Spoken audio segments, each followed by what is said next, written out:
Hi guys, this is Katja with Creators in the Studio. A couple of weeks ago I showed you this album of mine, which I'm calling Think Inside the Box. And I mentioned these stickled sunglasses here, which is a wood piece, and I mentioned the gradient colors here. So this is a special effect. There is no clean line between the colors. There's not just, like the blue and then a straight separation and then the other color. It's a gradual bleeding into the other color, and I told you that I was going to do a video tutorial, and this is it, guys. So the products that I'm using for this is Distress Stickles by Tim Holtz. These are by Ranger, and it's a design by Tim Holtz, and a Distress marker. Now, I have not tried other products, and I am convinced that it is the Distress line, which is known for it reacting with water, all of these Distress products. And Tim Holtz designed them to react with water.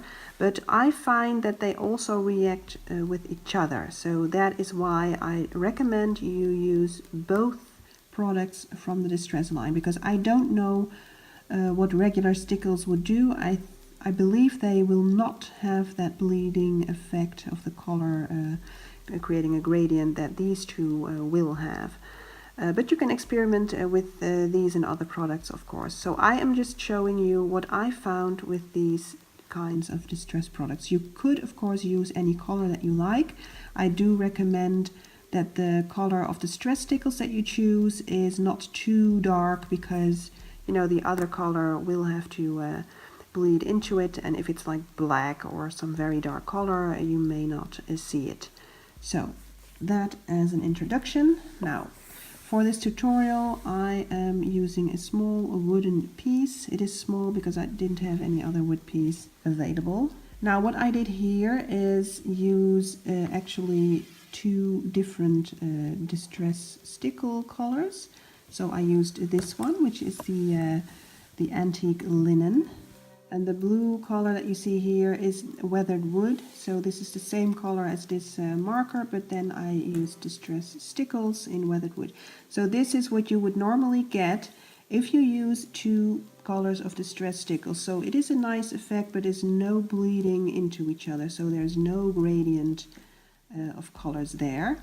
So today I'm showing you how to get them to bleed a little bit more into each other. And I'm using this same piece of wood, but then on the other side with you all. So let me get my craft bushy. You have to work fairly quickly because this wood will absorb the marker, so it will dry fairly quickly. You can use this same technique on paper, by the way, or on cardstock or a tag or anything you like. Just be quick about it so that this the marker color that you choose is still wet when you apply the Distress Stickles. And as you may notice, I am only using one color of Distress Stickles. So on the other side here I used two colors of Distress Stickles, but here I'm only going to use one, in this case antique linen.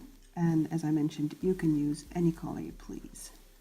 So let's start with the Distress marker. I chose weathered wood, which is a different color, by the way, than I use on the sunglasses, but it doesn't matter, right? So I am coloring the part of the wood just like I did with the sunglasses.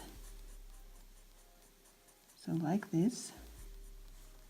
Now, while it's still wet, add the Stickles. And start with the colored part.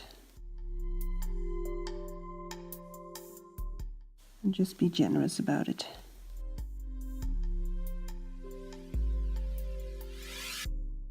So I now covered the entire piece in one color of Distress Stickles.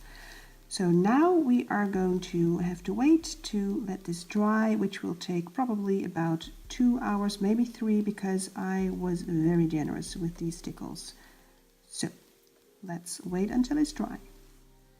And here we have the end result. I had a much longer drying time than 2 or 3 hours. So in the end I had it dry overnight. So there's our gradient. On the top side here the weathered wood and then the antique linen all over. And this is a very tiny piece, so I did a slightly larger piece as well.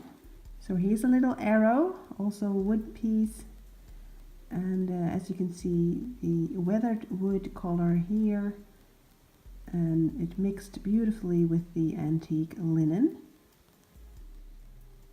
And as I mentioned, you can also do it on cardstock or use a large tag. And here you can see I used not weathered wood but some other color, maybe sage green, I'm not sure.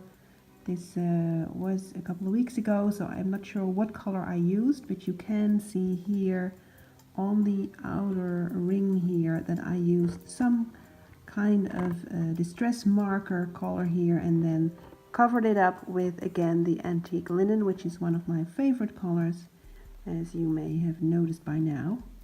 So on paper this works very nicely as well. So I hope you like this tip. Let me know what you think below in the comment section, or if you have any questions. Find me, and you can find me on Twitter, on Instagram, on Pinterest, on Snapguide, where I am Katja's Craft. So thank you for watching, and I will see you next week. Bye bye!